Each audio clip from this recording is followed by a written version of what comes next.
Ano, hihintayin pa ba nating magising ang mga yan? Hindi ba pwedeng gisingin na natin? Ay nako, ang tagal-tagal ko nang hindi nakakakain ng tao. Gutom na ako. Mang Dudot naman, mamaya gigisingin natin sila. Pero bago ang lahat, syempre dapat may hatian. Ang dami natin dito, hindi pwede mag-agawan tayo. Eh kung ganon, paano natin sila paghahati-hatian? Kumuha tayo ng mahabang lamesa at palakol. Kanya-kanyang plato na rin. Syempre hating kapatid tayo.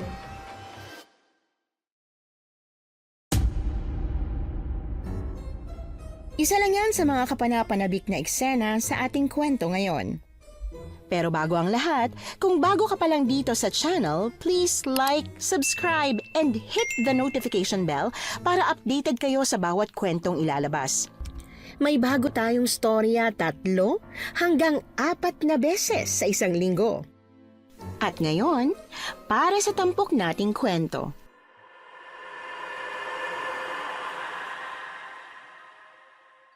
Bilang isang taong bihirang magtiwala at makipagkaibigan, akala ko sanay na akong masaktan. Akala ko handa na ako sa mga manluloko sa akin, sa mga biglaang iiwan ako, at sa susunod na mangyayari kapag nasisira ang pagkakaibigan. Pero mali pala ako. Dahil kapag ang taong nanakit sa'yo ay yung minsang tinawag mong best friend, ibang klase pala ang sugat na iiwan sa puso. Magandang araw po, Miss Anne. Ako po si Christy. At ang ikukwento ko po ngayon ay hindi lang tungkol sa mga aswang na nagtatago sa anyo ng tao, kundi tungkol sa isang kaibigang pinagkatiwalaan ko ng matagal na panahon. Ang akala ko'y kakampi ko sa lahat ng laban, pero siya pa pala ang unang hahatak sa akin papunta sa panganib. Hoy, Cha! Ano, alam mo na ba yung latest chika, ha? Bakit? Ano meron? Ayun na nga. May nawawala na naman daw na estudyante. Ang chika, pangatlong estudyante na raw ang nawawala ngayong school year. Ay, nakakakilabot na talaga. Parang mali yata na dito tayo nag-transfer. Sino raw bang nawawala? Baka naman nagkasakit lang. Ewan. Ang sabi, kaklase natin. Pero 1 week na tayo rito, oh. Hindi pa rin natin siya nakikita. Ang chika, 2 linggo na raw na hindi pumapasok sa school. So, imposibleng may sakit lang. Baka malala yung sakit. O di sana nagpasa ng excuse letter, no? Tsaka ang alam ko, best friend siya ni Press eh. Uy, Press! Kilala mo yung nawawalang girl, di ba? Best friend mo siya, di ba? Si Riza Montes? Ha? Ako ba ang kinakausap mo? Oo, ikaw. Ikaw si Press, di ba? Hindi Press ang pangalan ko. Christy, di ba? Ikaw yung class president? Oo, ako nga. Kilala ko si Riza kasi kaklase natin siya. Pero mukhang nagkakamali kayo sa narinig yung chismis na best friend niya ako. Ha? Friendship over na kayo ni girl? Ayos lang ba kung hindi ko sagutin yan? Kasi sa tingin ko, hindi naman importante. Ay te, importante to dahil nawawala siya. Paano naging importante kung kayo ang nagtatanong? Mga pulis ba kayo? Investigador? Ay, ang sungit. Sorry naman nagtatanong lang eh. Naiinis ako. Hindi dahil sa kanila, kundi dahil sa pangalan ni Riza. Paulit-ulit na kasi. Araw-araw. Teachers, kaklase, magulang niya. Lahat ako ang tinatanong. Oo, dating best friend ko si Riza. Pero ngayon, ayoko na siyang balikan. Kaya sino ba ang hindi maiinis? Nag-away kami dahil kay Joshua, ang boyfriend niyang dating nanligaw sa akin. Hindi ko sinabi kay Riza dahil hindi naman mahalaga. Pero si Joshua, parang 1,078 beses na tanga. Siya pa talaga ang nagkwento. Na para bang nasasaktan pa rin siya na binasted ko siya. 1 buwan na kaming hindi nagpapansinan ni Riza. At ngayong nawawala siya, ako pa rin tuloy ang hinahanapan nila ng sagot. Nang humupa na ang inis ko, binalikan ko sina Ramon at Charis para kausapin sila at humingi ng dispensa. Medyo nakaramdam din kasi ako ng konting guilt dahil pati sila ay nadamay sa inis ko. Ramon, Charis, ito, iced tea. Pasensya na kayo sa... Teka, wait. Girl, anong tawag mo sa akin? Ramon? Di ba Ramon talaga ang pangalan mo? Girl, hindi mo ba napapansin ang mapilantik kong mga daliri, ha? You should call me Mona. Pasensya na. Mona. Hindi ko naman kasi alam. Eto, iced tea. Tanggapin mo sana. Kasi nahihiya ako dahil nasungitan ko kayo kanina. Pasensya na ha. Medyo stress lang talaga ako. Ito rin sa'yo, Charisse. Ay, ano ba itatawag sa'yo? Mukhang hindi ka rin straight na babae eh. Tsaka na lang. Salamat sa iced tea. Uhaw na rin talaga ako eh. Thank you. Pasensya na talaga ha. Sige, aalis na ako. Teka lang, hoy. Hingi ka ng pasensya tapos aalis ka na agad? May 20 minutes pa tayong lunch break. Pwede kang magkwento. Kwento? Tungkol saan naman? Ano pa? Di kay Riza. Halata namang stress ka sa kanya, girl. Huwag kang mag-alala. Safe ang chika mo sa aming dalawa. At paano naman ako makakasiguro na safe ngang magkwento sa inyo? Huwag mo nang intindihin yung si Mona. O ayaw mo magkwento, ayos lang. Ang sa akin lang naman, gusto ko sanang may mapaglabasan ka ng inis. Kasi kitang-kita ko sa mga mata mo yung matinding pagka-bad trip mo eh. Ano pa kasing nagawa sa'yo ni Riza? Kasi, ang totoo niyan, Ewan ko ba, pero sa kabila ng hindi ko naman talaga lubos na kakilala si Natcha at Mona, napakwento ako sa kanila. Sa sobrang inis ko yata, nasabi ko ang lahat ng mga pinag-awayan namin ni Riza. Palibasa kasi wala akong kaibigan kundi siya lang. Wala kasi akong tiwala sa ibang tao, lalo na doon sa mga kaklase kong lalapit lang sa akin kapag may kailangan dahil ako ang class president at top 1. Kina Cha at Mona, pakiramdam ko naging safe ako dahil parang wala silang pakialam kahit na sino pa man ako. Girl, best friend mo ba talaga siya? Bakit parang hindi? Ang bilis niya naman yatang i-let go yung friendship niyo nang dahil lang sa isang lalak. matagal na kami magkaibigan ni Riza. Mula pa nung elementary. It doesn't matter, Christy. Hindi porke friends kayo ng elementary, hanggang ngayon ay true friends na talaga kayo. Baka kasi sumasama lang siya sa'yo dahil may nakikita pa siya sa'yo. Baka kasi sumasama lang siya sa'yo dahil may nahihita pa siya at ngayong wala na, handa na siyang bitawan ng ganun lang. Tama si Mona. Kung talagang kaibigan ang turing niya sa'yo, pakikinggan niyang explanation mo. Ganun ba yun? Kung sa bagay, kahit naman wala ako, marami naman siyang kaibigan eh. See? Ikaw, parang napansin kong wala kang masyadong friends at konti lang ang nakakausap mo. Hindi mo na kailangan ipagduldulan pa sa akin yan. Pero bakit? Bata ka pa, girl. Enjoy your life. Makipag-friends ka lang ng makipag-friends. Hindi ko naman kailangan na maraming kaibigan kung peke lang naman lahat. Masyado ka namang matured kung mag-isip eh.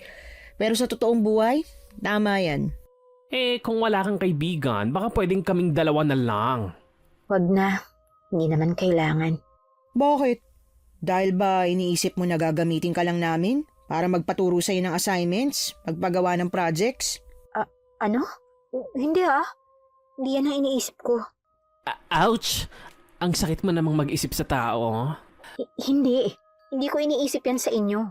Tara na nga Mona, hayaan mo siyang walang kaibigan. Ganyan pala siya kung mag-isip sa ibang tao eh. Sandali. Teka lang. Ano kasi, ang totoo niyan. Oo, naisip ko yan. Pero may dahilan kasi. Ano? Christy, kung ano man ang masamang naranasan mo sa ibang tao, huwag mong hayaang maranasan mo ulit. Ganun gumagana ang mundo. Kung magpapagamit ka ng paulit-ulit, gagamitin ka talaga nila. True. Napansin din kasi namin na kapag may lumalapit sa'yo na classmate natin, tinutulungan mo rin kagad. Kahit hindi naman kailangan. Kaya ka ginagamit eh. Pwede bang wag niyo sabihin yan sa iba? Yun ay kung papayag kang maging kaibigan namin. Hindi ko alam kung bakit pumayag nga talaga akong makipagkaibigan sa kanilang dalawa. Sa totoo lang, mabait naman sila. Yun nga lang, medyo madaldal. Kwentuhan ng kwentuhan, bagay na kinaiinisan ko. Pero habang tumatagal naman, nakasama ko sila, unti-unti akong nasasanay. Sa sumunod na mga araw, patuloy pa rin hindi pumasok sa eskwelahan si Riza, kaya mas lalong umigting ang usap-usapan na baka may nangyari ng hindi maganda sa kanya. Habang naglalakad kaming tatlo ni Natcha at Mona palabas ng school dahil uwian na, nakarinig kami ng kwentuhan ng nakasalubong naming ibang mga estudyante. tungkol yon kay Riza at kay Joshua, kaya hindi namin naiwasang pag-usapan din ang tungkol sa kanila.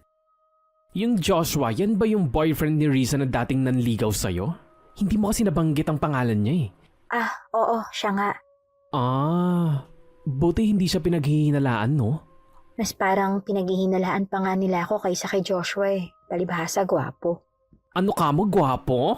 Ay, gusto ko siyang makita. Aray! Ano ka ba naman, ha, Cha? Bakit mo ako binatukan? Ay, umaandar na naman kasi ang kalandian mo. Sorry naman. Nakarinig kasi ako ng gwapo. Pero pwedeng tama ka, Christy. Baka nga. Baka dahil gwapo kaya hindi na paghihinalaan. Pero tayo, we have the power to... teka, ano nga ang English ng pinaghihinalaan? Suspect? Suspicion? Basta. Tagalogin na nga lang. So, ayun na nga. May kapangyarihan tayong pagsuspetsahan siya kahit gwapo. Hindi kasi tayo tumitingin sa itsura ng tao eh, di ba, Cha? Sabi mo eh. Ano ba yan? Makisama ka naman! Anong ibig mo sabihin doon, Mona? What I mean is, saan pwedeng makita yung Joshua? Minsan napapaisip din talaga ako kung paano nagagawa ni Natcha at Mona na pasunurin ako sa mga bagay na ayoko naman talagang gawin. Tulad na lang nang samahan ko sila papunta sa classroom nila Joshua. Girl, saan dyan si Joshua, ha? Bakit pa kailangan natin gawin to? Alam niyo, nahihiya na ako. Para hindi ka mahiya, dito ka sa likod ko. Dali! Baka makita ka niya, oh. Pero bakit nga? Ano nga ginagawa natin dito? Wala lang to. Huhusgahan lang namin siya. Dali na, saan nga? Ayun siya oh. Yung nakaputi. Ay, girl, tayo nakaputi, oh. Uniform natin yan. Ay, sorry. Oo nga pala. Siya yung maputi ang balat at medyo magulo yung buhok. Yung may nunal sa ilalim ng mata at kasing tangkad mo.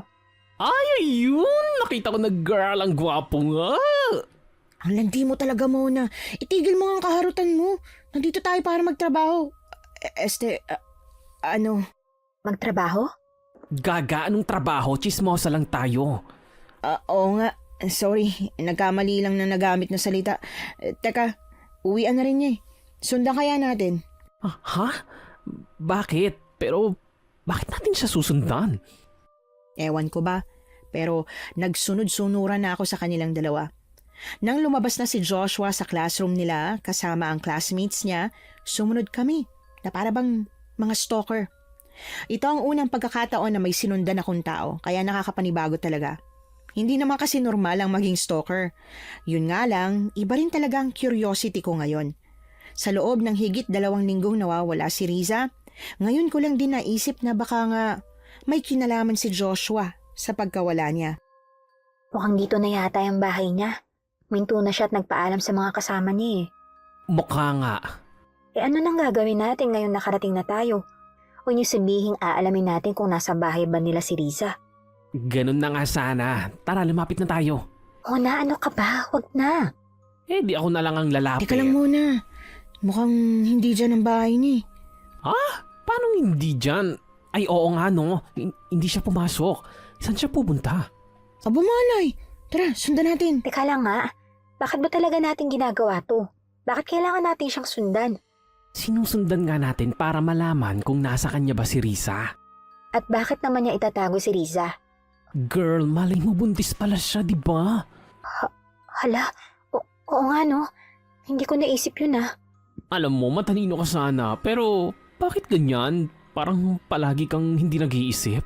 Nag-iisip naman ako no. Pero hindi ko kasi pinag-aaksayahan ng oras yung pag-iisip ng mga ganitong klaseng bagay. Kasi, bakit pa? Talaga bang wala ka nang pakialam sa best friend mo? Kahit pa malaki ang tampo mo sa kanya dahil pinagpalit ka niya sa boyfriend niya, alalahanin mo yung mga araw na nagkasama kayo. Yung mga masasaya at malulungkot. Wala na ba talaga? As in, wala na? Wala na ang lahat ng pinagsamahan nyo? Wala na. Hindi ko ugaling bigyan ng pangalawang pagkakataon ng mga taong dinismaya ko. I believe hindi totoo yan. Sumama ka nga sa amin ngayon eh. So ibig sabihin may pakialam ka pa rin. Pwede bang mamaya na kayo magdaldalan dyan? Baka mamaya makaramdam siya may sumusunod sa kanya.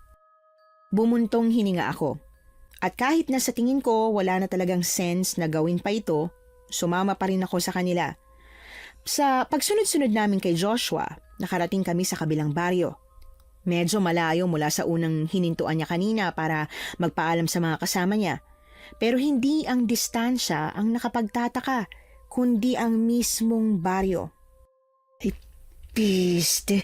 Mukhang tamang hinala natin muna. Hays, oo nga, napagsabihan na natin ang mga nasa baryong yan. Pero talagang ang titigas ng mukha eh. Talagang paulit-ulit pa rin ginagawa. Ayaw na lang kasing mamuhay bilang mga tao tulad natin.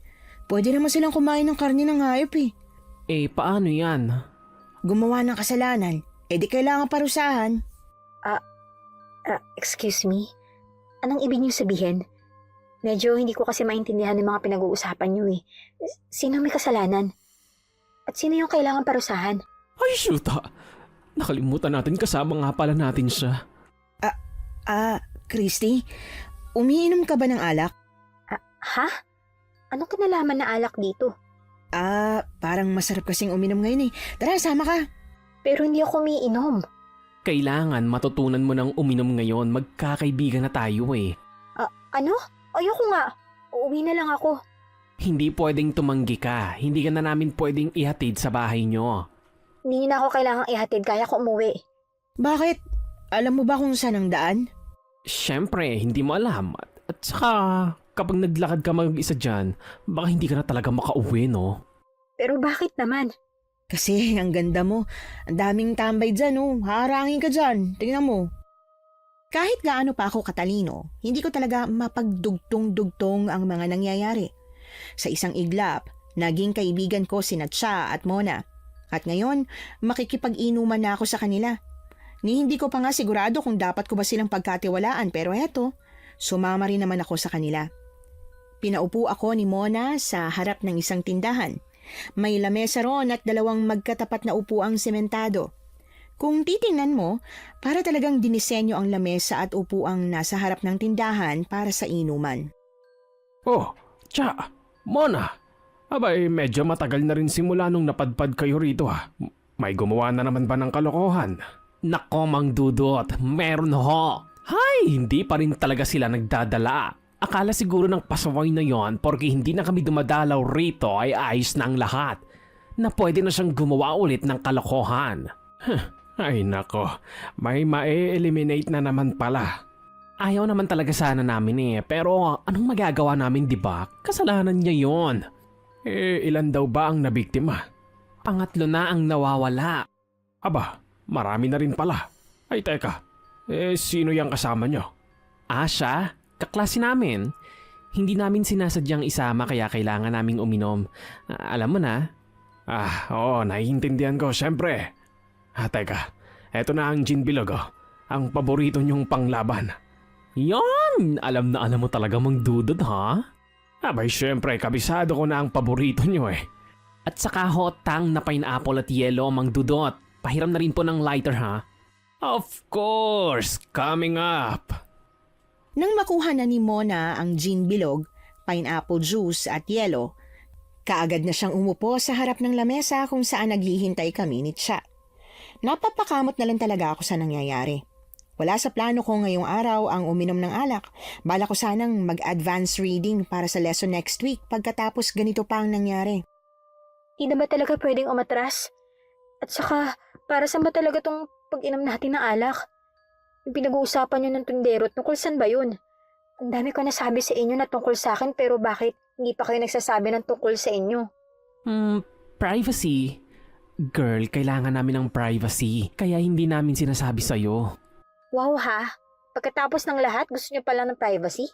Lahat ng tao kailangan ng privacy. Alam mo yan. Teka, titimplahin ko na ang gin ha. Sisindihan ko na lang ng ilang ulit para hindi ka masyadong mapaitan. Napakamot ako sa ulo nang sinimulan ni Mona ang paghahalo ng alak. Ibinuhos niya ang kalahati ng bote ng gin bilog sa pitchel na hiniram niya kay Mang Dudot. Pagkatapos ay isinali niya ang powdered juice sa loob ng bote at saka inalog. Nang mahalo, saka niya yun sinindihan.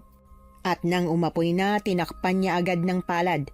Inalog-alog niya yon at ilang beses na ginawa bago tuluyang inihalo sa kalahating gin na nasa pitchel na. Bakit sinisindihan mo pa yung alak? Para mabawasan yung pait. E di sana nag-juice ka na lang. Mukhang hindi ka talaga umiinom ng alak kaya inalis ko ang tapang ng lasa ng alak. Nakatikim naman ako niyan kahit papano. Ang mabuti pa, simulan na natin ang inuman. Nang magsimula na ang inuman naming tatlo, kung ano-ano lang ang pinagkukwentuhan nila. Mga bagay na tungkol daw sa kanila pero hindi naman kapanipaniwala dahil paiba-iba ang kwento. Halatang nagsisinungaling lang para pagtakpan ang tunay na dahilan ng ginagawa nilang ito.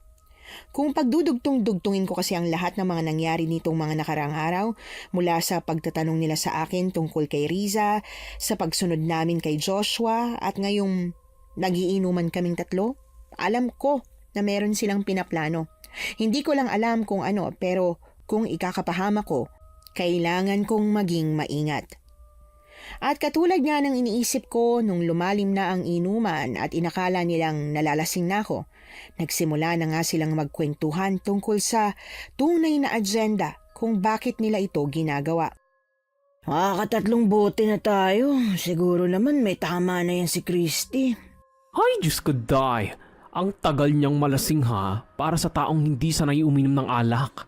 Sinabi mo pa, tinamaan na ako ng gusto pero tingnan mo. Gising pa rin siya. Kapag bumagsak na yun, si Mang Dudot ng bahala sa kanya. Balikan na lang natin kapag natapos ng problema. Kaya lang may problema. Ako, huwag mo sabing nakalimutan mo na namang magdala ng panlaban sa aswang. Sorry naman. Hindi ko kasi akalain na mapapalaban tayo eh. Ay, nakakainis ka talaga. Di bale, may dala naman ako dito. Patagayin mo na ulit si Christy. Damihan mo para malasing na. Christy, tagay mo na. Ay, alak ka. Teka, bakit ganyan ka makatingin sa akin, girl? Mga siraulo talaga kayo. Ba't niyo ako iniwan kay Mang Dudot? Saan kayo pupunta? At anong lalabanan nyo? Hindi ka pa rin lasing? Hindi. Kahit 5 bote pa ng gin bilog ang ipainom nyo sa akin, mas mauuna pa kayong malasing kesa sa akin. Naku, nalintikan na. Tsaka, anong gagawin natin? Isama niyo ako kung saan man kayo pupunta. Total, idinamay niyo na rin naman ako rito di ba? Hindi pwede, ano ka ba? Papapahama ka dun. Pinahamak niyo na nga yung atay ko sa ginagawa niyong pagpapainom sa akin ng alak Ano ba tong pinasok nating gulo mo na? Hindi to gulot, tsaka I believe may rason kung bakit siya napasama rito. Gusto mo pa talagang sumama, ha? Ayokong iwan niyo ako rito kay Mang Dudot. Sige, Christy, bigyan mo siya ng bawang at asin. Ano namang gagawin ko sa mga yan? Gamitin mo lang yan kapag may aswang na lumapit sa iyo, okay? Teka, aswang? Ano bang pinagsasasabi niyo dyan? Basta kung sasama ka, shut up ka na lang. Masasabi kong matibay talaga ang sikmura ko pagdating sa alak. Hindi ako lasenga. Bihira lang akong uminom ng alak pero sa tuwing iinom ako, hindi talaga ako tinatamaan hanggat hindi nakaka-6 na boteng kasing laki ng gin bilog. Tumatapang lang ako kung magsalita pero wala akong nararamdamang pagkalasing. Kaya narinig ko ang lahat ng mga pinag-usapan ni Natsa at Mona. At dahil narinig ko nga, hindi pwedeng hindi ko malaman ang totoo. Dahil ako yung tipo ng taong kinakain ng curiosity. Maraming paalala sa akin si Natsa at Mona. Mga bagay na dapat at hindi ko dapat gawin. Hindi ko alam kung dala lang ba ng kalasingan nila pero kung ano-anong hindi makatotohanan ng mga pinagsasasabi nila. Kaya ako naman, sumunod lang ako sa kanila na ang iniisip ay puro kalokohan lang talaga ang gagawin namin. Ang hindi ko alam. Anong gagawin natin dito? May hahanapin tayo. Ano o sino naman yung hahanapin natin? Sino ba? Di si Joshua. Ano? At bakit naman natin siya hahanapin? Hanapin natin siya dahil loko-loko ang aswang na yon. Ang gwapong aswang naman nun. Ba't ka natatawa? Kakabwisit nga Ginagamit nilang kagwapuan at kagandahan para may mabiktima sila. True lala. Ay, teka, tanungin na natin yung papalapit na aswang. Tatawa-tawa pa ako nang biglang akbayan ni Mona ang isang lalaking matangkad at may maskuladong katawan. Nakapagtataka na sa kabila ng laki ng katawan nito, may bahid naman ng takot ang kanyang mukha. Nang tanungin siya ni Mona kung nasaan si Joshua, nanginginig na nilingon niya ito bago sumagot. O sige na, umalis ka na. Yan ang mga gusto ko eh. Yung mga macho pero very good. Bakit takot sa'yo yung lalaki na yun? Nakakapagtaka naman. Kadalasan yung mga lalaking kagaya niya, galit sa bakla. Buti hindi ka sinapak. Subukan nyo lang na. Bakla man ako sa inyong paningin. Siguradong si Satanas na ang makakaharap nyo kapag akong sumapak sa kanya. Grabe. Parang ang yabang mo naman yata. Tama na nga yan. Ang mabuti pa, puntahan na natin yung bahay ni Joshua. At Christy, Bakit? ipagdasal mo na sana buhay pa si Riza. Teka, bakit parang seryosong-seryoso kayo? Kasi seryoso naman talaga to. Sa pagkakataong yon, pakiramdam ko totoo talaga ang mga sinasabi nila. Naaswang si Joshua at dinakip niya si Riza. Pero, ewan ko ba, hindi pa rin ako makapaniwala hanggat hindi ko mismo nakikita. Sa pagpapatuloy namin sa paghahanap, narating namin ang isang simpleng bahay. Normal naman ang lahat. Wala talaga akong makitang kakaiba hanggang sa bumukas ang pinto at lumabas si Joshua. Hi Joshua. Nasa loob ba si Riza o kinain mo na siya? Kaagad na mula ang buong mukha ni Joshua. Saglit siyang natulala at nang tila napagtantunan niya ang nangyayari, bigla na lang siyang kumaripas ng takbo. Mabilis na hinabol siya ni Mona habang si Cha hinawakan ng kamay ko at sa kanya ako hinila papasok sa loob ng bahay.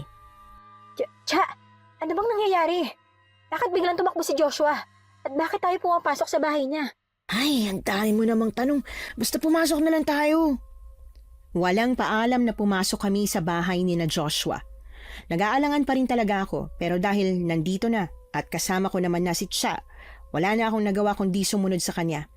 Isa-isang binuksan niya ang bawat pintong madaraanan namin. Tila may hinahanap. Ilang saglit pa nakarating kami sa kusina. Hindi siya nagdadalawang isip. Binuksan niya ang ref at tumambad sa amin ang umaalingasaw na mabahong amoy ng mga nakasalansan na karne. Tinitigan ko kung anong klaseng karne yon. Pero bago ko pa malaman, agad na isinara ni Cha ang pintuan. Napakabaho ng mga karne. Ano bang karne yan? Mas mabuting wag mo munang alamin. Hanapin na natin si Riza. Huwag mong sabihin na talaga iniisip niyo si Joshua nagtago sa kanya? Nakita mo na kanina kung paano siya tumakbo. Hindi ka ba nagtaka kung bakit? Nagtataka pero... Christy! Ikaw ba yan? Cha! Si Riza yun! Riza? Nasaan ka? Christy, nandito ako! Ewan ko ba? Pero nang marinig ko ang boses ni Riza, tila bulang naglaho ang lahat ng galit ko sa kanya. Bigla kong na-realize na ang lahat ng ito ay totoo, na hindi lang ito malaking kalokohan. Kaagad naming hinagilap kung saan nagmumula ang boses ni Riza. Ilang saglit pa, nakita na namin siya sa dulong kwarto. Nakagapos siya sa isang upuan, gulo-gulo ang buhok at may sugat sa noo. Kumirot ang puso ko para sa kalagayan niya. Na-guilty ako sa mga masasamang salitang nasabi ko sa likod niya. Christy, tulungan mo ako. Kinulong ako ng mga aswang dito. Diyos ko, ayos ka lang ba? Ha? Si Joshua ba may gawa nito sa'yo? Hindi. Ibang aswang. Teka lang. Paano ka ba nakarating dito? At sino yung kasama mo? Mamaya na namin ipapaliwanag. Kakalagan ko muna yung pagkakatali sa'yo kasi kailangan madala ka na sa ospital. Dumudugo yung ulo mo. Salamat Salamat dumating ka. Akala ko talaga hindi na ako makakatakas dito. Ayan, naalis na yung pagkakatali. Tara na, para makaalis na tayo. Siya nga pala, Cha, paano si Mona at saka si Joshua? Si Mona nang bahala dun. Medyo nawawala na yung tama ng alak sa sistema ko. Kailangan na natin bumalik. Susunod na lang siguro si Mona. Pero may mga aswang dito, di ba? Paano mo maatim na iwan si Mona? Ay, ang kulit mo. Hindi nga mapapahamak si Mona. Takot ang mga aswang sa kanya. Kaya huwag kang mag-alala. Sa bagay, natakot nga yung mga maskuladong lalaki kanina eh. O, diba? Unahin natin tong kaibigan mo. Dami na naghahanap sa kanya. Kailangan na niyang umuwi. Tulad ng kagustuhan ni Cha, agad kaming umalis sa baryo at dinala si Riza sa pinakamalapit na ospital. Pagdating namin, mabilis siyang isinugod sa emergency room at agad na ginamot ng doktor. Habang inaasikaso si Riza, nagpaalam si Cha para bumalik sa baryo at sunduin si Mona. Ayon sa kanya, malamang ay hinihintay siya nito sa tindahan ni Mang Dudot. Nang magkaroon ako ng pagkakataon, agad ko namang tinawagan ang nanay ni Riza na halatang alalang-alala nang marinig ang nangyari sa sarili niyang anak. "Saan ka nang galing? Hinahanap ka ng doktor kasi may papabili sana ng gamot eh." Tinawagan ko yung mama mo. Ang sabi niya papunta na raw siya rito. "Bakit mo siya tinawagan? Alam mo naman pagagalitan niya ako, 'di ba? Kilala mo siya kapag nagalit." Alam ko, pero nanay mo pa rin siya. At saka, alam mo ba kung paano siya nag-aalala sa'yo? Araw-araw siyang nasa school para lang hanapin at hintayin ka. Kahit sa mga pulis, palagi siya nagmamakaawa na hanapin ka. Sobrang nag-aalala talaga siya para sa'yo. At saka, bakit ba siya magagalit? Hindi mo naman ginusto na madakip ka ng isang aswang ah. Maniniwala ba siya na aswang si Joshua? Paniniwalaan niya kasi dalawa tayo. Hindi lang pala. Pati sina Cha at Mona alam din nila. Alam mong hindi ganyan ang iisipin ni nanay. Sige, total natawagan mo na siya. Wag mo na lang sasabihin na nakita mo ako sa bahay ni Joshua. Ano? Pero bakit? Dahil iisipin niya nakipagtanan ako. Nabinugbog ako ni Joshua kaya may sugat ako sa noo. Teka nga, bakit parang pinagtatanggol mo pa si Joshua? Huwag mo sabihin nakipagtanan ka talaga sa kanya. Pinagsisihan ko naman ang ginawa ko. Hindi ko alam na aswang siya, Christy. Paano yan? Pababayaan na lang natin yung pananakit na ginawa sa'yo ni Joshua? Kesa naman pagalitan ako ni Mama, di ba? Ay, bahala ka nga. Kung nang bahala magpaliwanag sa mama mo. Hindi ko gusto ang paraan kung paano makipag-usap sa akin si Riza. Kahit hindi niya sabihin, halatang pinagtatanggol niya pa si Joshua. Paiba-iba din ang mga sinasabi niya na parabang may tinatago siya. Hindi naman kasi pwedeng sapilitan ko siyang paaminin dahil hindi ko hawak kung ano man ang gusto niyang gawin sa buhay niya. Ang sakin lang, gusto ko sanang maparusahan ng lubos si Joshua, lalo na sa ginawa nitong pananakit sa kanya. Yun nga lang, siya mismo ay hindi inaamin na si Joshua ang may gawa ng sugat niya. Ewan ko ba? Pero alam ko na merong kakaiba. Sa sumunod na araw, nagbigay na ng excuse letter si Riza sa professor namin. Ang sabi, hindi na muna siya papasok sa school dahil na-trauma siya matapos siyang makidnap. Yon ang ginawa niyang dahilan. Hindi siya kinidnap. Nakipagtanan talaga siya. Sabi ko na nga ba itsura pa lang niya nung naabutan natin siya, ramdam ko na. Tsaka, maluwag ang pagkakatali sa mga kamay niya. Ang sabi sa akin ni Riza, hindi raw niya alam na nananakit si Joshua. Pero ewan ko ba, parang iba pa rin yung pakiramdam ko. Parang may tinatago pa siya. Girl, ano pa pang itatago niya? Huling-huli na siya oh. Simple lang naman ang nangyari sa kanya. Bakit parang gusto mo pang gawing komplikado? Hindi ko gustong gawing komplikado, pero yun kasi yung nararamdaman ko eh. At saka, nasan ba si Joshua? Dapat pinaparusahan siya ng batas eh, dahil sa ginawa niyang pananakit kay Riza. Huwag mo nang isipin yon. Ang mabuti pa kumain ka na nitong hotdog. Lumalamig na oh. Niiwasan niyo yung tanong ko. Kapag tungkol sa nangyari sa baryo yung binabanggit ko, niiba niyo yung usapan. Christy, mas mabuti kasing wag mo nang alamin. At hahayaan niyo na lang ako ma-curious? Alam ko ng mga aswang yung nasa baryo na yun. Alam ko rin na mga takot sila sa inyo. Kaya bakit kailangan niyo pang itago? Hanggat konti lang ang nalalaman mo, mas mabuti. Tsaka, aalis na rin kami dito pagkatapos ng semester. Kaya dapat mo nang kalimutan yung nangyari. Ano? Aalis kayo pagkatapos ng lahat? Hala, ang okay naman ng reaksyon mo ah. Di ba naiinis ka sa amin? Ayan, sa wakas mawawala na kami. Anong naiinis ako sa inyo? Hindi ah. Di ba magkakaibigan na tayo? Nagkainuman pa nga tayo eh. Tapos ngayon pagkatapos ng lahat. Grabe. Kaya ayoko magkaroon ng kaibigan eh. Kasi alam kong ganito lang din yung kahihinatnan. Alam nyo yan kasi sinabi ko. Tapos ngayon, sana hindi nyo na lang ako kinaibigan pa. Sa sobrang sama ng loob ko sa kanilang dalawa, dahil ang totoo, unti-unti na akong napapalapit sa kanila. Kung iiwan nila ako, baka hindi na talaga ako magtiwala ulit sa kahit na sino. Dati na akong ilang beses na nawalan ng tiwala at alam nila yon. Pero sa kabila nun, iiwan pa rin nila ako. 2 araw ko silang hindi kinausap. Kahit paulit-ulit pa akong binibiro ni Mona o kaya naman ay alokin ng kung ano-anong pagkain ni Cha, Inisip kong mas mabuting umiwas na ngayong alam kong aalis din naman sila. Kaya lang kahit anong iwas ko, sila mismo ang lapit ng lapit. Christy, iced tea oh. Di ba paborito mo to? Christy, ba't ang ganda mo today? Naglagay ka ba ng blush on? Ang pula kasi ng pisngi Paano mo. hindi ako mamumula? Iinis na nga ako sa inyong dalawa. Ito naman no, grabe ang pagtatampo mo sa amin. Di ba aalis naman kayo? Bakit niyo pa ako kinukulit? Ay, oo nga, aalis na kami kasi tapos na ang misyon namin dito. Pero dahil aalis na kami, sige, sasagutin muna namin lahat ng mga tanong mo sa amin para kahit papaano lumuwag ang pakiramdam mo. At sa tingin niya ba talaga maniniwala pa ako na nagsasabi kayo ng totoo? Kahit hindi mo kami paniwalaan, ayos lang. Oh, itong iced tea, tanggapin mo na para kahit papaano lumamig naman ang ulo mo. See you sa susunod na klase ah. Kung gusto mong masagot namin ang mga tanong sa utak mo, mag-usap tayo sa rooftop mamaya. Nagdadalawang isip ako kung pupuntahan ko ba sila sa rooftop o hindi. Sa totoo lang, mas mabilis akong makapag-move on kung ititigil ko na ang pakikipag-usap sa kanilang dalawa. Pero hindi ko naman kaya na pabayaan lang ang curiosity ko. Kaya kahit na gusto ko sanang hindi na sila pansinin, mas nanaig pa rin ang curiosity sa akin.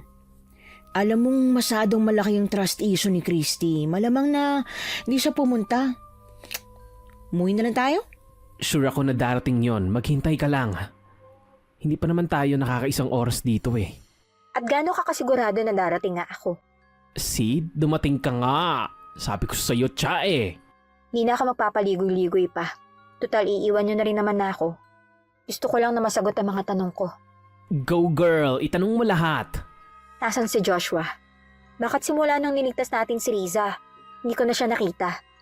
Kasi kung nakulong man siya, kakalat yun sa buong school. Kaso wala eh. Si Joshua? Pinatay ko na siya. Tila binuhusan ako ng malamig na tubig sa sinabi ni Mona. Hindi ko alam kung anong magiging reaksyon ko. Naghintay ako na sabihin niyang nagbibiro lang siya pero ang mukha niya halatang seryoso. Imposible. Christy, mga manunugis kami ng aswang. Ibig sabihin, hinuhuli at pinapatay namin sila. Pero ang baryong napuntahan namin, sa baryo nila Joshua, may kasunduan kami sa kanila. Anong kasunduan? Maging behave o papatayin namin sila? Yun lang ang pagpipilian. Anong klaseng behave ang sinasabi mo? Yung hindi kumakain ng tao. Sa kaso ni Joshua, muntik na niyang biktimahin si Riza kaya pinatay na siya ni Mona. Di ba parang sama-sama naman nun? Girl, mabait pa nga kami eh. Matagal nang umiiral ang baryo ng mga aswang at talagang matagal na rin ang patakaran na bawal ang kumain ng tao. Dahil kapag ginawa nila yon, siguradong tigok ang ending nila. Kaso marami pa rin ang matitigas ang mga ulo. So ayun. Simple lang ang patakaran. Huwag kumain ng tao. Pero pinahihirapan pa nilang mga sarili nila. Hindi ako makapaniwala na may ganito palang nangyayari sa mundo. Parang ang hirap ipaliwanag. Ganun talaga ang buhay. Tulad ng dati pa rin, maipapaliwanag kung paano dumadami ang mga bakla at tomboy. Kung sa bagay, tama ka. Ano, may tanong ka pa? Bakit kayo aalis? Paano yung pag-aaral nyo? Tungkol dyan, graduate na kami ng college. Mga ba talaga kaming bata? Hindi mo manahalata. Ha? Ano? Kailangan pa ba natin i-explain na mas may edad tayo sa kanya? Kung ganun, paano kayo nakapasok dito? May connection kami sa school. Sila mismo ang nagpatawag ng mga manunugis. Parang hindi ka panipaniwala ang lahat. Parang hindi ko kayang i-digest ang mga revelasyon nila. Kaya naman kinagabihan, magdamag akong hindi nakatulog. Paulit-ulit sa isip ko ang lahat ng mga sinabi nilang dalawa. Kaya ang ending, lutang ako pagdating sa school. Hikab ako ng hikab na napansin mismo ng teacher naming si Sir Sanchez. Mabuti na nga lang at imbis na pagalitan, biniro na lang niya ako. Buong araw na sana akong tulala at wala sa wisyo, pero laking gulat ko ng isang kagimbal-gimbal na balita ang gumulat sa aming lahat. Uwian na nang may biglang dumating na ambulansya. Naglabas ito ng stretcher at nang bumalik, may dala na itong bangkay. Christy, narinig mo ba kung saan natagpuan yung bangkay? Hindi eh. Di ba ang sabi niyo wala na si Joshua? Bakit meron na naman ganito? Hindi na konektado kay Joshua. Siguradong iba nang may kagagawa nito. Na iba yung pattern eh. Sa mga naunang babae kasama na si Riza, nawawala at hindi na nakakabalik. Pero ito, dito mismo sa eskwelahan. Baka naman hindi aswang. Kasi kung aswang, di ba dapat may mga nawawalang laman loob yung bangkay? Pagkatanong ko pa lang noon, bigla na lang inilipad ng malakas na hangin ang telang puti na nakapatong sa ibabaw ng bangkay. Lahat ay napasinghap at napahiyaw. Kabilang na ako doon, lalo na nang makita ang nakakadiring wasak na tiyan nito. Ubos ang laman loob, namumutla ang balat at dilat ang mga mata. Kahindik-hindik tingnan, muntik na akong masuka. Mukha bang hindi aswang yan? Ngayong hindi pa pala tapos ang misyon natin dito, ibig sabihin, kailangan pa nating magtagal. Sa tingin mo, Christy? Basta ba isasama niyo ako eh? Hindi pwede. Bakit ka sasama? Nasabit niyo na ako rito. Bakit hindi niyo pa ituloy-tuloy? Gusto ko rin naman tumulong eh. Ay, ang tigas talaga ng ulo kapag ganyang edad, ano? Hayaan mo na, isama na natin. Magagamit natin ang talino niya sa paghahanap kung sino ang aswang at kung bakit parang ang simple na lang sa kanila na sumuway sa patakaran. Nang malaman namin na hindi na iimbestigahan ng mga pulis ang nangyaring krimen dahil inisip nilang kinain lang ng malaking asong bantay sa guardhouse ang laman loob ng babae, nagsimula kaagad kami sa paghahanap ng suspect. Mula sa mga estudyante, faculty staff, janitors, at syempre, pati na rin sa mga teacher at kabilang na ang principal. Ang totoo, ang hirap malaman kung sino sa kanila, lalo pa at nangangapa talaga kami. Kaya ang ginawa namin, naghintay kami sa school sa oras na kakaunti na lang ang tao. Nagtago kami sa loob ng classroom hanggang sa tuluyang makauwi ang lahat ng estudyante kasama na ang mga teacher at iba pang staff. Saan tayo magsisimula rito? Panibagong pattern na naman. Siguro dapat maghanap na muna tayo ng ebidensya. Di ba gano'n naman talaga nagsisimula? Kaya nga yun nga lang, kagaya nitong madilim na pasilyo, mangangapa muna tayo sa dilim. Ilang beses na natin to nagawa muna. Sisiw na lang ang humanap ng aswang. Isa-isa naming tiningnan ang bawat classroom. Naghanap kami ng ebidensya na pwedeng ikonekta sa pagkamatay ng estudyanteng natagpuan kanina. Pero habang naglalakad sa gitna ng pasilyo, napahinto kami nang makarinig ng mumunting kaluskos. Ilang saglit pa bumukas ang pinto ng isang classroom at lumitaw sa dilim ang pares ng kulay pulang mga mata. Kaagad na tumakbo si Cha patungo sa classroom pero agad ding bumagsak pasara ang pinto. Hinawakan niyang doorknob at saka pinihit pero nakalak yon. Kaya sumilip ako sa bintana. Kitang-kita ko ang bulto ng katawan ng isang babae. Binuksan niya ang bintana at saka tumalon kasunod ng pagbuka ng mga pakpak nito. Huwag mo na binitin buksan yung pinto. Kailangan na natin siyang sundan. Lumipad na siya palabas ng bintana. Ay, buwisit! Hindi na natin yung mahahabol. Pero bakit naman? Nasa third floor tayo. Pababa pa lang ng hagdan, nakalayo na yun. Ay, sayang naman. Pero di bale, sigurado mahahanap din natin siya. At paano mo naman nasabi na hindi nga natin siya nakita? Teka, nakita mo? Oo, at babae siya. Malaki ang naging tulong ng natuklasan namin tungkol sa bagong aswang na nambibiktima. Imbis na maghanap ng suspect sa lahat ng mga tao sa loob ng eskwelahan, nagkaroon kami ng pagkakataon na pumili lang. Isang babaeng may mahabang itim na buhok. Yon ang dapat naming hanapin. Yun nga lang, may problema pa rin. Dahil uso ang may ganoong klaseng buhok sa school namin. Girl, ngayon ko lang napansin, pati pala buhok ko mahaba at itim. Sigurado namang hindi ikaw yung aswang kahit halos pareho pa kayo ng buhok, no? Siguro hindi lang sa buhok ang dapat nating tingnan. Yung katawan niya, sexy ba o mataba? Naku, yun lang. Hindi ko naman napansin kung sexy ba siya dahil medyo madilim. Pero sigurado ako na hindi siya ganun kataba. Sakto lang. Bali, aalisin na natin sa pagpipilian yung matataba. Bakit hindi natin naisip yan kagad? Para tayong tangang hanap ng hanap eh. Sa tingin niyo ba nakatira rin sa baryo na to yung aswang? Yung aswang na hinahanap natin? Malaki ang posibilidad, pero pwede ring hindi at bagong aswang siya. May posibilidad pa rin. Kaya siguro mabuti kung tanungin natin si Riza. Baka noong nasa bahay siya ni Joshua may napansin siya. At sa tingin mo ba talaga may maisasagot siya? Posible. Hindi natin alam, di ba? Kahit walang kasiguruhan na meron nga kaming makukuhang sagot mula kay Riza, pinuntahan pa rin namin siya. Ang totoo, tuwang-tuwa ang nanay niya nang makita niya ako. Ang sabi niya sa akin, simula nung makabalik si Riza sa bahay nila, hindi pa raw ito lumalabas ng kwarto. Kumakain, naliligo at umiikot lang ang buong araw nito doon. Kapag naman daw tinatanong niya kung kailan siya babalik sa dati, palagi lang sagot nito na hindi pa raw siya handa. Riza, ako to si Christy. Ayos lang ba kung pumasok ako sa kwarto mo? Christy? Anong ginagawa mo rito? Gusto lang sana kitang kamustahin eh. Pagkasabi ko noon, ilang segundo lang ay bumukas na ang pinto at nakita ko kaagad ang nangangayayat niyang mukha. Nakaramdam ako ng awa para sa kanya. Sana pala dinalaw na kita kaagad. Hindi ko alam na ganito yung sitwasyon mo. Oh, heto. Nagdala pa naman ako ng paborito mong zagu at saka ng siomai rice. Java rice yan. Wow, thank you Namiss ko to. Kung namiss mo pala, bakit hindi ka pumapasok sa school? Para makakain tayo ulit kay Tatay Tolits itong siomai rice. Nahihirapan pa rin kasi akong mag-move on. Nakasama ko yung mga aswang sa baryo na yun. Tapos si Joshua, wala na. Alam mong wala na siya? Kung yung mga kasama mo ay mga manunugis ng aswang, malamang na pinatay na nila si Joshua.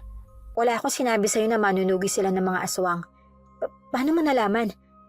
Riza, alam at ramdam ko na may tinatago ka. Ayokong pilitin ka magkwento pero kasi may namatay sa school. Ano? Hindi na lang basta nawawalang babae? Teka, paano? Bigla na lang may dumating na ambulansya nung isang araw. Tapos may inilabas sa bangkay na wakwak yung tiyan. At tubos yung laman loob. Sinubukan namin alamin kung sino na namang aswang ang gumawa. Pero hindi namin siya nahuli. Sa ngayon, ang alam lang namin, babae siya. At may mahabang buhok na kulay itim. Kung may natatandaan kang ganun yung itsura sa baryo, baka pwedeng tulungan mo naman kami oh. Yan bang dahilan? Kung bakit mo ko dinalaw? Umaasa ka ba na may alam ako? Oo, sana. At saka para makamusta ka na rin. Kung sasabihin ko na may alam akong ganyan ang itsura, anong gagawin mo kasama ang dalawang manunugis ng aswang? Kailangan namin siyang hulihin. Bago ba siya makapambiktima ng mas marami? Masaya na sana ako na dinalaw mo ko.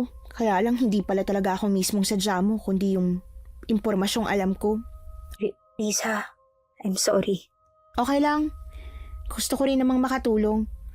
Ang totoo, hindi lang si Joshua ang aswang sa school natin. Marami sila. Mga aswang na nakatira din sa baryong yun. Ano? Paano sila nakapasok sa school? Kasi nakikihalubilo lang din naman ng mga aswang sa tulad nating mga tao. Sinusubukan nilang maging tao rin kagaya natin. Isa na dun si Joshua. Wala naman siyang kinaing tao Yung mga nawalang babae, hindi siyang may kagagawan. Ibang aswang ang may kagagawan nun. At pareho silang teacher. Pero wala namang teacher na babae na may mahaba at itim na buhok O baka meron? Nagbigay na ako ng matibay na clue. Kayo nang bahalang umalam kung sino sa kanila. Risa, pakiusap naman sabihan mo na ng diretso. Tumatakbo yung oras. Baka mamaya may mabiktima na naman siya. Napaka-abusado nyo naman. O sige, isang clue na lang. Isa sa mga lalaking teacher natin. Kumunot ang noo ko. Saka ko lang napagtanto na isa nga talaga sa mga teacher naming lalaki ang may mahabang buhok. Pero hindi kasing haba nung sa babaeng hinahanap namin. Kaagad ako nagpasalamat at nagpaalam kay Riza. Pero bago ko siya iwan, may napansin ako sa kanya. Nang isasara ko na ang pinto ng kwarto, sumulya pa ako sa kanya sa huling pagkakataon. Nakatalikod siya mula sa direksyon ko. Pero parang kahawig niya. Kaagad ko namang kinontra ang utak ko. Bakit naman pupunta sa school si Riza? Kaagad akong umiling. Iniwasang isipin pa yon ng husto. Dahil pakiramdam ko, imposible. O ano raw ang sabi niya? Marami pa raw ang aswang sa school. At yun ang bibiktima, isa sa mga teacher natin, si Sir Mike. Si Sir Mike? Mahaba nga ang buhok niya pero hanggang balikat lang yun, diba? Hindi ko nga sigurado Alam kong babae talaga. Pero sasabihin ba naman ni Lisa yun kung hindi siya sigurado? Kilala ko siya. Hindi siya gagawa lang basta ng kwentong wala namang matibay na basehan. Kilala mo nga ba talaga? Oo, matagal na kami magkaibigan. Kung ganon, manmanan natin si Sir Mike. Pakiramdam ko may mali pero pilit kong isinisiksik sa isip ko na wala. Na dapat hindi ako masyado mag-alala. Kaya imbis na pansinin ko pa ang pakiramdam na yon, sinunod ko na lang ang plano ni Mona at siya. Kinabukasan pagkatapos ng klase, sinundan nga namin si Sir Mike. Tulad ng sinabi ni Riza na kumpirmang nakatira nga rin siya sa baryo ng mga aswang. Kaya lang, imbis na sundan siya, itong sina Tsa at Mona dumiretso muna sa tindahan ni Mang Dudot. Mang Dudot, isang gin bilog nga po. Oh, aba, nandito kayo ulit Abay, dumadalas yata ang matitigas ang ulo Oo nga po eh. Teka lang, Tsa. Iinom na naman tayo. Iba manghuhuli tayo ng aswang. Bakit iinom pa kayo kung manghuhuli? Siya rin yung kasama nyo nung nakaraan, hindi ba? Yung hindi nalalasing. Opo. Matigas din ang ulo. Nakasama lang sa amin. Gusto niya nang sumama ulit. Ay, basta mag-iingat lang kayo. Eto ang gin nyo. Titimplahin nyo pa ba? Di na po siguro, nagmamadali na kami. Tsaka hindi na iinom niyang si Christy. Wala rin namang kwenta. Meron pa kayong hindi sinasabi? Ang totoo niyan, Christy, kami yung mga manunugis na mas lumalakas kapag nakainom ng alak. Kaya kailangan naming malasing muna bago kami sumabak sa labanan. Talaga? Hindi ba parang kakaiba naman yata yun? Kapag uminom kayo ng alak, di ba mahihilo kayo? Paano kayo makakalaban? Yung pinamanang kakayahan sa amin, kailangang inuman ng alak para tumalab. Pinamana pala yan? Oo naman, girl. Grabe, parang hindi ka panipaniwala Pero bakit nga pala pinainom nyo rin ako nun? Hindi ka namin dapat isasama. Kaso, matindi ka pala. Hindi ka tinatabla ng alak. Bakit parang kasalanan ko patuloy? Tama na yan. Kailangan na nating manghuli ng aswang. Oh, etong gin. Laklakin na natin. Mas okay siguro kung tig-isa kayo ni Mona. Para mas malakas yung tama at mas malakas din kayo. Oo nga no. Isa pa nga pong gin bilog, Mang Dudut. Dalawin mo na. Bakit? Iinom ka rin? Di ba nga alak ang lakas nyo? Di dapat may baon kayong alak. In case of emergency. Di na siguro. Sasaglitan lang naman namin yung paglaban kay Sir Mike. Mas mabuti na yung sigurado, magbaon na tayo. Kahit para kay Tsa, hindi na kailangan, nagbaon pa rin ako ng alak. Ewan ko ba, pero hindi pa rin nawawala ang kaba sa dibdib ko. Parang may mali talaga. Kaya sa tingin ko, kailangan kong maging handa. Oo, ako lang. Hindi ko sinabi kina Tsa at Mona na may backup plan ako dahil ayokong isipin nila na wala akong tiwala sa orihinal na plano. Pagkatapos uminom ng alak, umalis na kaagad kami para hanapin ang bahay ni Sir Mike. Yun nga lang, mas tumindi pa ang kakaibang pakiramdam ko nang makarating na kami sa kabahayan ng mga aswang. Parang may kakaiba, no? Ano namang kakaiba, girl? Normal naman ang kinikilos ng mga tao rito, ng mga aswang pala. Ewan ko ba? Huwag na lang kaya tayong tumuloy. Dito na tayo eh. Natatakot ka ba? Hindi naman sa natatakot. Alam ko na kung ano yung mangyayari Kaya bakit pa ako matatakot? Bakit ayaw mong tumuloy? Para kasing may masamang mangyayari. Walang mangyayaring masama, no? Kasama mo kami. Takot ng mga aswang sa amin. Hindi mo sigurado, Mona. Paano kung may pinaplano palang hindi maganda yung mga aswang na nandito? Baka naiinis na sila sa inyo. Subukan lang nila at talagang makakatigim sila ng pangmalakasang suntok ng isang bakla. Hindi ba parang kayabangan naman yata yan? Ako mayabang?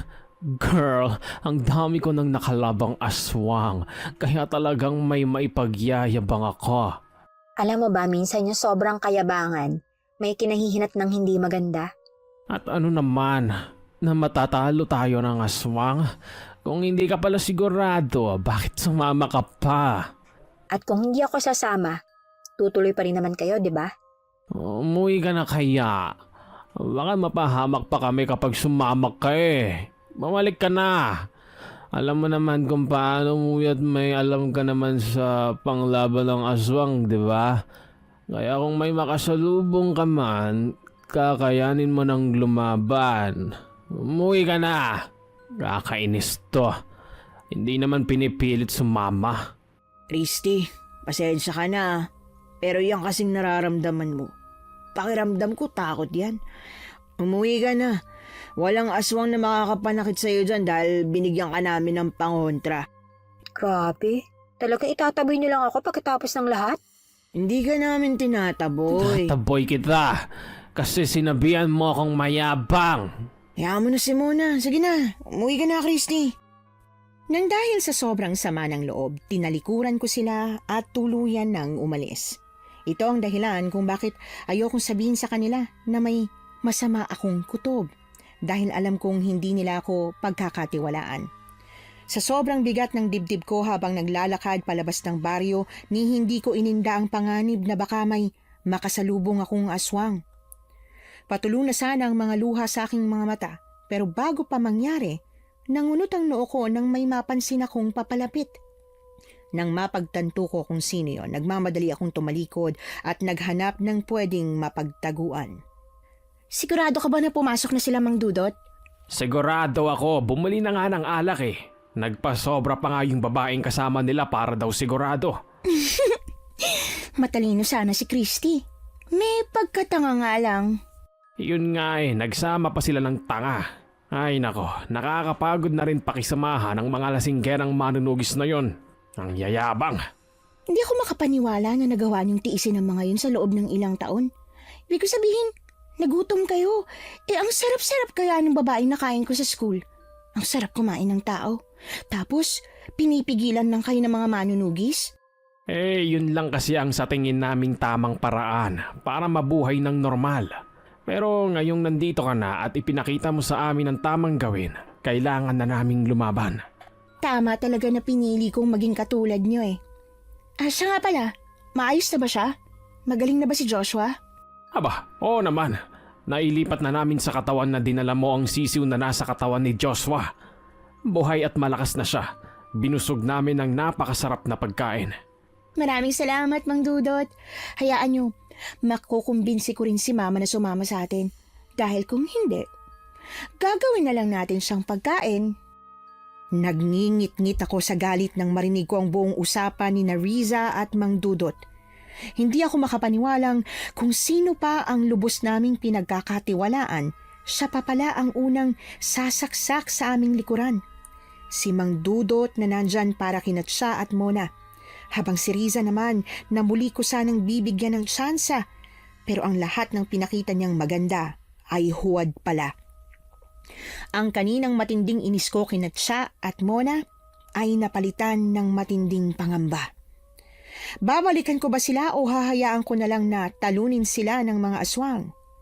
Habang nagtatalo pa ang isip ko sa kung anong tamang gawin, natigilan ako nang marinig ang pagkakagulo ng mga aswang sa mga kabahayan.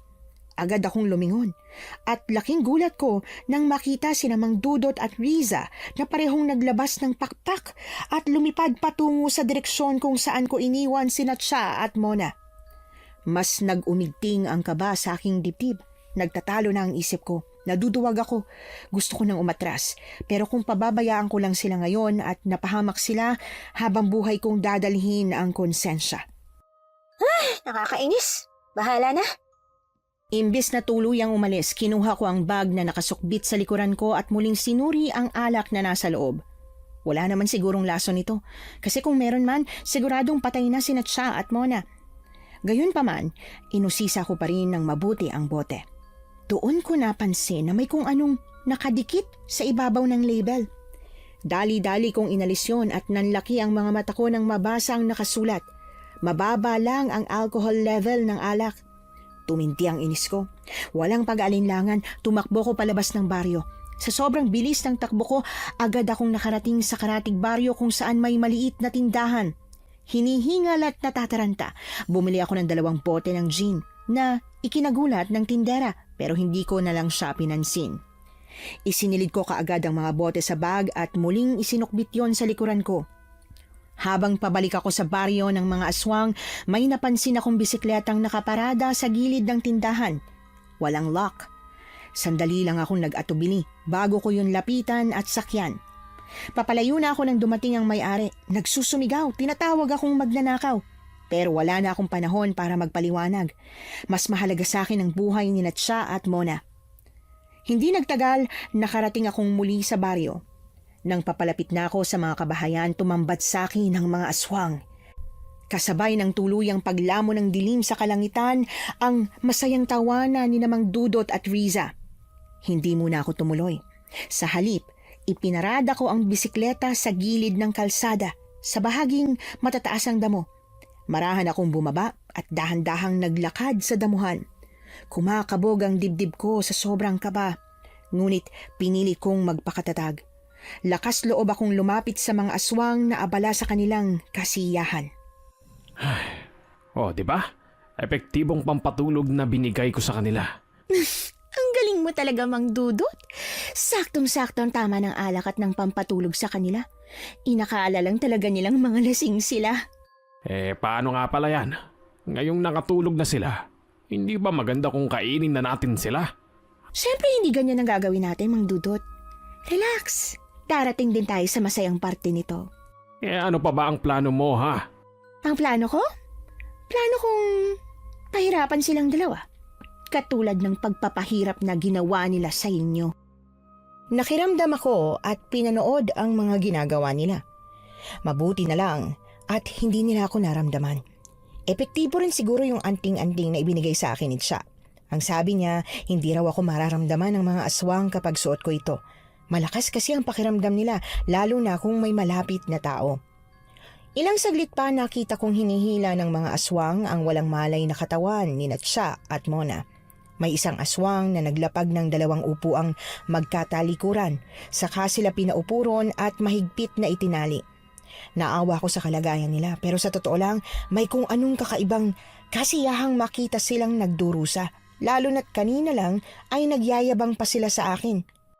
Kung hindi ko lang sila mga kaibigan, baka iniwan ko na sila doon. Ibig sabihin lang talaga nito, magdadala na sila at mas magiging maingat sa susunod. Pinairal kasi nila ang kayabangan, kaya tuloy nangyari ito sa kanila. Ano? Hihintayin pa ba nating magising ang mga yan? Hindi ba pwedeng gisingin na natin? Ay nako, ang tagal-tagal ko nang hindi nakakakain ng tao. Gutom na ako. Mang Dudot naman, mamaya gigisingin natin sila. Pero bago ang lahat, siyempre dapat may hatian. Ang dami natin dito, hindi pwede mag-agawan tayo. Kung ganon, paano natin sila paghahati-hatian? Kumuha tayo ng mahabang lamesa at palakol. Kanya-kanyang plato na rin. Siyempre hating kapatid tayo. Nakakasuka kung paano pinaplano ni Riza ang lahat.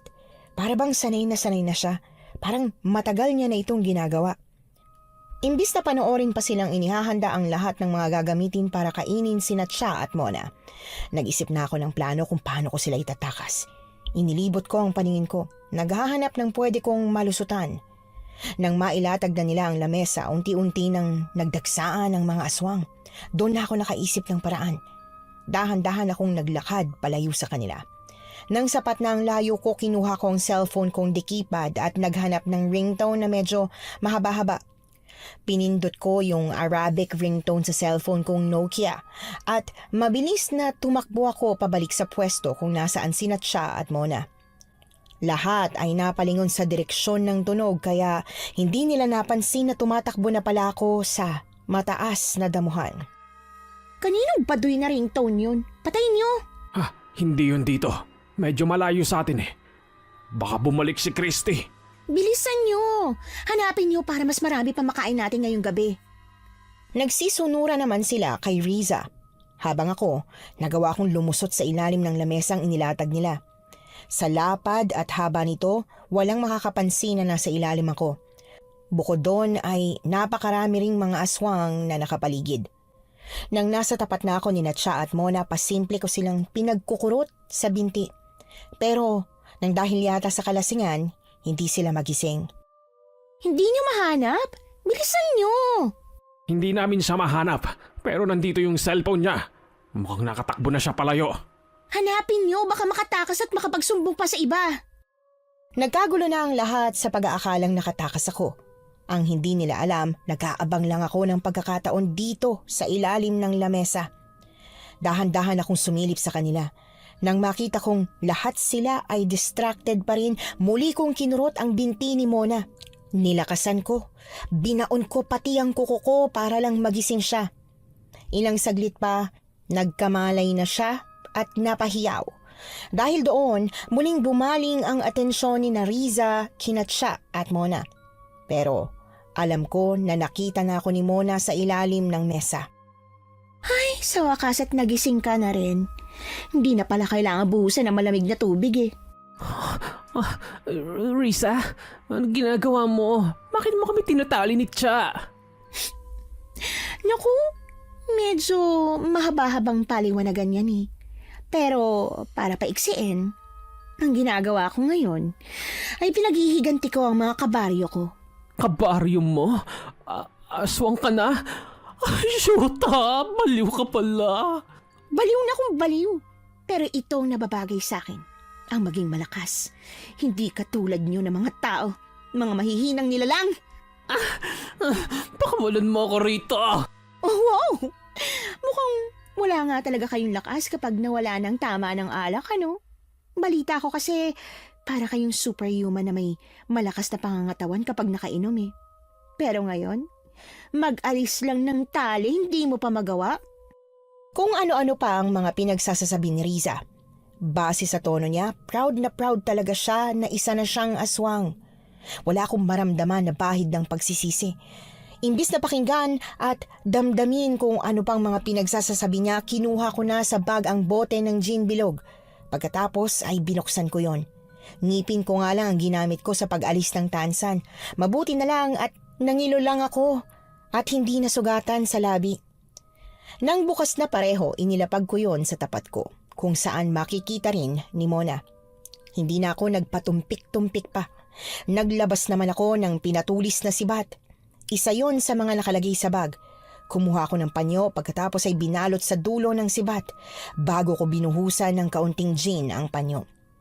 Nang ready na ang lahat, yung gin na binili namin mula kay Mang Dudot, pasimple kong ibinuhos sa lupa.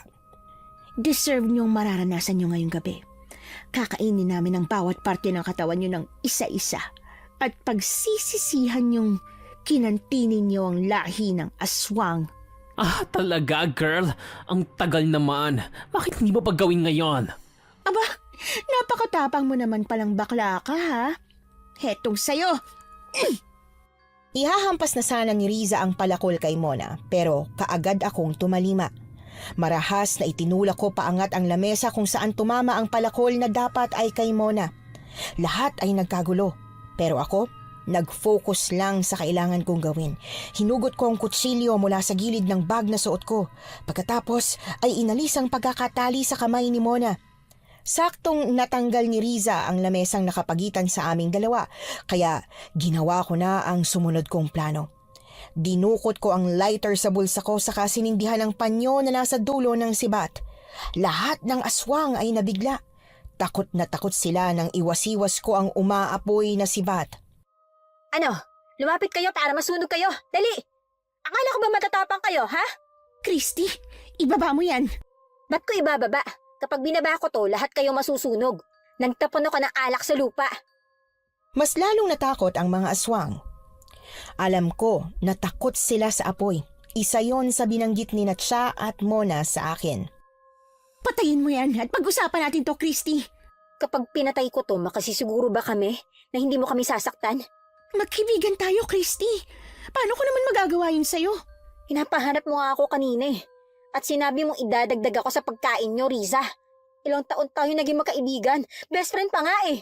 Pero nang dahil lang sa isang lalaki at isa pang aswang, sinira mo lahat? Christy, kung ikaw rin ang mai-inlove, sigurado akong ganito rin ang mararamdaman mo. Mahal na mahal ko si Joshua. Pinaramdam niya ang buong pagmamahal na hindi ko naramdaman sa kahit na sino. Hindi mo naramdamang mahal ka ng mama mo? Siyempre hindi. Mahal niya lang ako kapag matataas ang grado ko sa school. At yun ang dahilan kung bakit kita kinaibigan. Isang tangang top 1 na class president na walang tiwala sa kahit na sino dahil sa takot na baka lokohin at malamangan. Well, naloko pa rin kita. Ilang taon kitang ginamit ni hindi mo naramdaman. Tinuring kitang tunay na kaibigan, Risa. Hindi ko alam na dati ka na palang demonyo. Ikaw ang pinakamasamang taong nakilala ko. Ako na ang masama at ikaw nang mabuti. Ang importante, hindi ako tatanga-tanga. Tandaan mo to, Christy. Para naman may mabaon ka sa kabilang buhay, ha? Daig ng wais ang matalinong may puso. Pagkatapos noon ay inangat ni Riza ang palakol na hawak niya at balak na sanang ihampas sa akin. Pero bago niya pa nagawa, nasipa na ni siya ang palakol na kaagad tumilapon at tumama sa mukha ni Mang Dudot. Hala, sorry Mang Dudot, manloloko ka rin pala. Mang Dudot, mga gago talaga kayo. Gigil na ako sa inyo. Papatayin ko kayo sa paraang pinakamasakit. Kaagad na sumugod si Riza kay Cha, habang ang mga aswang na nasa paligid ay sumugod na rin sa amin. Patuloy kong iwinasiwas ang sibat, pinangtatakot sa mga aswang na gustong lumapit sa akin. Habang si Mona naman, nilalaklak ang isang bote ng gin habang nakikipagbakbakan sa mga aswang na sumusubok lumapit sa kanya. Woo! Ito rin pala ang ending nyo, ha? Hayok pa rin kayo sa mga laman ng tao. Pagkatapos ng lahat ng kasundungan natin. Kaya ito ang sign niya. Pinagsisipa ni Mona ang mga aswang na nakakalapit sa akin. Nagulantang ako sa galing niya. Isang sipa lang, lumilipad na palayo yung aswang. Natataranta ako, hindi ako sanay na makipaglaban kaya panay lang talaga ang pagwasiwas ko sa sibat. Papain mo na ang lupa, Christy! Pero baka masunog tayo. Kaunti lang ang nilagay mo pero ilang aswang na ang mapapatay sa sunog ng nagawa mo. Hindi man sigurado sa inutos sa akin ni Mona, ginawa ko pa rin. Nung itutok ko ang apoy sa lupa kung saan ko itinapon yung alak, hindi yun umapoy. Nagulat ako at nagtaka. Hanggang sa tuluyan ko nang ma-realize ang nangyayari. Shit! Ang tanga ko! Ang tanga-tanga! Ano ba yon? Bakit ayaw mo umapoy? 9% alcohol nga lang pala yung tinapon ko. Pahingi na nga lang ng gin mo. Ibuhos mo, dali! Ano ba kasing?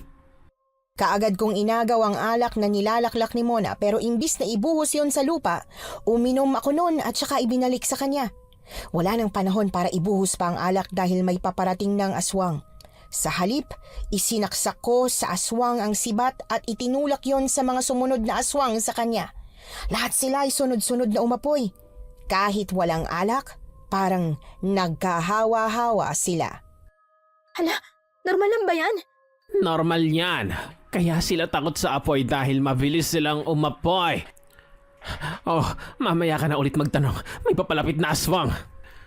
Nataranta ako bigla nang may tumalon na aswang sa harapan ko. Pero dahil wala na akong hawak na pwedeng ipanlaban, si Mona na ang sumalag sa aswang. Sinipa niya ito at kaagad na tumalsik palayo. Kunin mo yung kutsilyo sa sahig. Dalian mo. Haharangan kita. Agad kong sinunod ang utos niya. Yumuko ako para hanapin ang kutsilyo pero bago ko pa man magawa, may bigla nang humatak sa buhok ko at inangat ako patayo.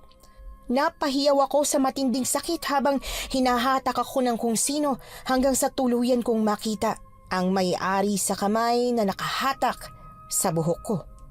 Inipit niya ang leeg ko sa gitna ng kanyang mga braso kaya napansin ko yung sugat doon. Sugatan siya sa iba't ibang parte ng katawan at mukhang ako ang alas niya para makatakas. Huwag kayong susunod. Kapag sumunod kayo sa akin, papatayin ko to. Risa, may pagkakataon ka pa para magbago. Please, Hindi na ako magbabago, Christy. itigil mo na to. Naghihintay pa sa'yo ang mama mo. Ang daldal mo. Manahimik ka kung ayaw mo ihulog kita. Bigla niyang ibinuka ang kanyang mga pakpak at sa isang iglap ay mabilis na lumipad paitaas. Humigpit ang pagkakahawak niya sa leeg ko, sapat para halos masakal ako. Wala siyang pakialam sa paghihirap ko. Lumayo siya mula kina Cha at Mona, ngunit sa huling sulyap ko sa ibaba, nakita kong tumatakbo sila, pilit hinahabol ang direksyon namin. May matindi akong takot sa matataas na lugar, kaya bukod sa pagkakasakal niya, unti-unti rin akong nauubusan ng hangin dahil sa matinding panic. Pataas ng pataas ang lipad namin. kasabay ng pagbigat ng dibdib ko at panlalabo ng paningin. Patindi ng patindi ang takot hanggang sa tuluyan na akong nawalan ng malay. Nagising na lang ako nang malakas akong bumagsak sa lupa. Tumama ang noo ko sa isang matigas na bagay at agad na sumakit ang ulo ko. Dahan-dahan akong bumangon mula sa pagkakadapa. Hawak ang aking ulo na ramdam kong dumudugo. Ilang sandali pa, nakita ko si Riza. Nakaupo siya sa ibabaw ng isang malaking bato. Tahimik niyang dinidilaan ang mga sugat sa kanyang katawan at sa bawat dampi ng dila niya, unti-unting naghihilom ang mga yon. Isang patunay na talagang hindi na siya tao. Riza, Gising ka na pala. Tumakas ka na habang nagpapagaling pa ako. tumakas tayo na magkasama. Sa tingin mo ba talaga matatakasan ko pa to? Kaya mo pang takasan. Tumakas ka ngayon. Umuwi ka sa mama mo at sabihin mong lumipat kayo sa ibang probinsya para hindi ka masundan nila Cha at Mona. Bakit mo ba sinasabi yan, ha? Imbis na tumakas ka, gusto mo pa yata talagang mapahama ka. Gusto ko sanang bigyan ka pa ng isa pang pagkakataon. Marami tayong pinagsamahang magaganda. Hindi mo man lang ba naramdaman na naging kaibigan mo ko, ha, Riza? Hindi. Kahit kailan hindi kita tinuring na kaibigan. Kung ganon, bakit binuhay mo pa ako ngayon? Kung pwede namang ihagis na lang ako para mamatay. Umalis ka na! Isa pang tanong, Riza. Sasama ka bang tumakas o hindi? Hindi. Hindi at hindi. Paulit-ulit kong sasabihin yan hanggang sa maintindihan mong ito ang desisyon ko. Gusto kong kumain ng tao. Masaya akong kasama si Joshua at ang mga aswang na nandirito. Kaya hindi. Hindi ako sasama sa'yo. Kung ganon, wala na akong magagawa. Kahit best friend pa kita, itong nararapat para sa'yo. Hindi na siya nakaiwas. Kaagad ko siyang inundayan ng saksak sa dibdib. Namilog ang mga mata niya sa ginawa ko. Umawang ang kanyang bibig na parabang may gusto siyang sabihin pero imbis na intindihin ko pa yon, hinugot ko ang kutsilyo at muling itinarak sa dibdib niya. Paulit-ulit, bawat saksak, punong-puno yon ng hinanakit. Sa panghuling hugot ko ng kutsilyo, tuluyan siyang bumagsak kasabay ng pagtulo ng aking mga luha. Alam kong hindi niya ako papatayin, kaya pasimple kong isinilid sa bulsa ng bag ko ang kutsilyong pinulot ko. Hindi ko siya sinaktan, kahit may pagkakataon na akong saksakin siya bago niya pa ako ilipad. Dahil oo, tanga ako. Umasa akong sasama siya sa akin sa pagtakas. Umasa ako na kahit papaano, naroon pa rin ang minahal kong best friend. Christy! Christy, nasan ka? Christy! Pinatay ko na siya. Patay na si Riza. Girl, sorry ha at kailangan mo tong maranasan. Niyakap ako ni Cha at Mona. Hindi ko alam kung gaano katagal akong umiiyak habang yakap silang dalawa. Umiiyak pa rin ako habang papalabas kami sa baryo ng mga aswang. Hindi ko sigurado kung ano nang nangyari sa iba pang mga aswang na nakatira doon. Basta't ang paulit-ulit lang na tumatakbo sa isip ko noong mga oras na yon ay kung paano ko pinatay si Riza, ang matalik kong kaibigan na naging isang aswang. 2 araw din akong hindi nakapasok sa eskwelahan. 2 araw kasi akong hindi makatulog ng maayos matapos ang lahat ng mga nangyari. Pero dahil bigla kong naalala na malapit na ang finals at kailangan kong pumasok, bumangon ako at naghanda na para sa klase. Kahit pa hindi pa talagang lubusang maganda ang pakiramdam ko. Girl! Oh my gosh! Mabuti na lang at pumasok ka na ulit! Diyos ko! Kinabahan kami sa kung ano nang nangyayari sa'yo ha. Hindi ka namin madalaw kasi hindi namin alam kung saan ang bahay mo. Ayos lang ako. Kayo, aalis na kayo pagkatapos itong finals? Oo, natapos na namin yung mission namin. Ang laki ng pinayat mo, Christy. 2 araw pa lang ang nakalipas. Hindi ka ba kumakain? Wala akong ganang kumain eh. Huwag ka naman ganyan.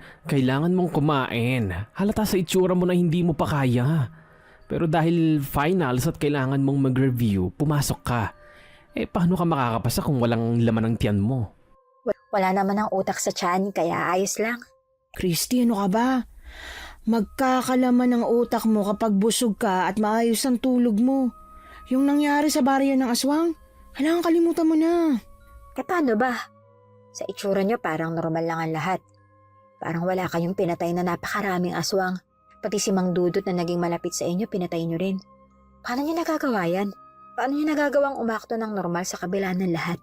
Ay, Christy, hindi mo alam kung ano ang pinagdaanan namin para lang makamove on sa lahat. Kasama sa trabaho namin ang tanggapin ang katotohanan kahit masakit. Yung pagiging malapit namin kay Mang Dudut, oo masakit talaga. Pero tinanggap kasi namin kagad ang katotohanan na niloko niya kami. Kung tatanggapin mo rin ang katotohanan ng pinagpalit ni Risa ang pagiging aswang sa buhay niya bilang tao, malalampasan mo rin yan. Pero sobrang hirap tanggapin. Mahirap talaga, but life goes on. Kaya sige na, huwag kang mag-alala at hindi ka namin iiwan kagad. Ha? Paano? Nang dahil na rin sa kanilang dalawa, nagawa kong mag-move on sa lahat ng mga nangyari sa baryo ng mga aswang. Araw-araw hindi nila ako pinababayaan. At dahil nga nawalan ako ng gana sa pagkain, pinipilit din nila akong kumain. Inalam nila kung saan ang bahay ko. Sumasama sila at nananatili doon hanggang sa masiguro nilang kumain ako ng hapunan bago sila umuwi. Hanggang sa tuluyan na ngang natapos ang finals at kinailangan na nilang umalis ng school. Pagkatapos ng exams, nagpa siya kaming kumain na muna ng tusok-tusok at sagot gulaman bago umuwi. Paano yan? Ito na siguro yung huling araw na magkikita tayo? Anong huling araw? Bakit? Ayaw mo na ba kaming makita? Eh diba hindi na kayo papasok sa susunod na SEM? Di ba pwede magkita paminsan-minsan pag may time? Pwede naman. Pero may time ba kayo? Baka maging busy kayo sa panunugis ng aswang. Hindi naman palaging may aswang, ano ka ba? Eh anong trabaho nyo kapag wala kayong ginagawa bilang manunugis? May barbershop ako at ito namang si Mona may parlor. Magkatabi lang para mabilis magkatawagan kapag may nangangailangan. Basta pumunta ka sa parlor ko kapag may time ka ha? Basta yung may pambayad ha? Hindi libre, alam mo na, maluluging negosyo. Syempre naman no? Bigay mo sa amin ang cellphone number mo para matawagan ka namin kapag pwede tayong magkita-kita. Kaso wala akong cellphone sa ngayon eh. Ano? Di ba may cellphone ka? Nasaan na? Ayun, iniwan ko sa baryo ng mga aswang. At ayun na nga po, Miss Anne. Kahit na hindi na kami magkakaklase, hindi na udlot ang pagkakaibigan naming tatlo. Nagpatuloy ang komunikasyon namin.